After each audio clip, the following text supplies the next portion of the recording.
All right, education in Nigeria, that's a big question, sincerely. But it's obvious that we are not where we ought to be. But I believe that we are moving gradually to where we ought to be. Education in Nigeria is sincerely in a pathetic state. You go to schools, private, public, and the kind of thing you meet there are not really encouraging. For instance, even the universities that are turning out graduates. But then, in terms of digital, many schools are still far away from digital applications in the classroom. And I want to encourage school proprietors to begin to consciously make efforts to invest in technology for their children. It's not about the technology, it's about learning. But the 21st century that we are in now, you can't take away technology from the classroom and expect your pupils, your students to be prepared for the future that you really are preparing them for. Many schools write at the slogan that they prepare their students for tomorrow, but very few schools are actually doing that. You go to many schools, a lot of technology tools that are needed in classroom are missing. And so the question is, who is to be held responsible, not who is to blame this time around. And it has to do with visionary leadership of the owners of the school, of the leaders of the school, the principals, the teachers themselves. And if all of these things can be put in place, I think we can move forward. Then finally, in regards to what can be done to move forward, I think first we need visionary leadership in schools. Many people are starting school today because they want profits, they want to be an entrepreneur rather, and governments are not helping the situation because many governors don't even understand the place of education in national development. They mess up with education and they think they are really doing governance. That's not the way to do it. So what's the way forward? Visionary leadership must be in place.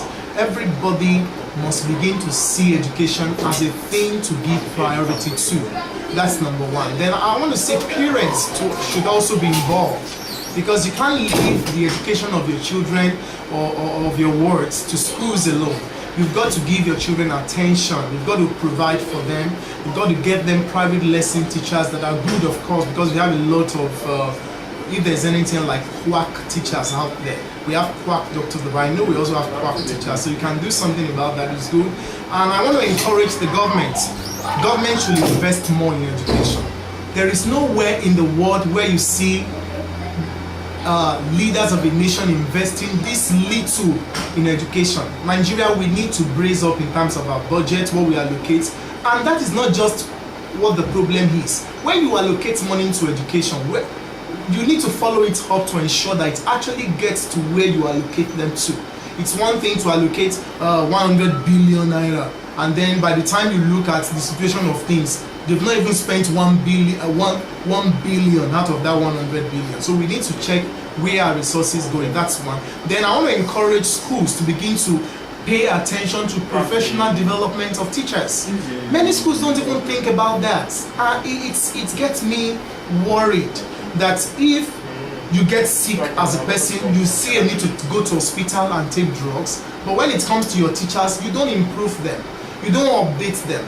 You use laptops, you use phone, you see a need to upgrade them. But when it comes to your teachers, you don't see any need to upgrade them. You feel they know it all. Let me tell you this. I met a school proprietor of a great school in Nigeria, and we were going to organize a professional development training for the teachers.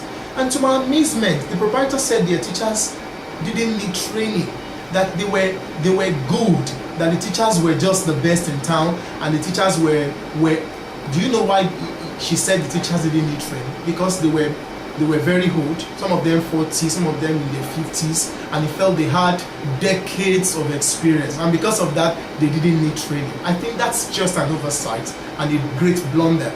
Teachers in Nigeria need to be trained on how to use technology, innovative teaching and learning practices, approach to classroom management. They need to be braced up, and I think we can underemphasize that. I think with that, if we pay attention to some of those things, visionary leadership, funding of schools, professional development of teachers, I believe we will be far ahead. And finally, I want to encourage that our teaching approach must go from the theories we teach our children to hands-on, problem-based, project-based learning. We need to bring all of these things to our classroom. We can't continue the way we are doing things and expect to get global. But I'm positive about Nigeria, no matter what, that we'll get there someday, sometime.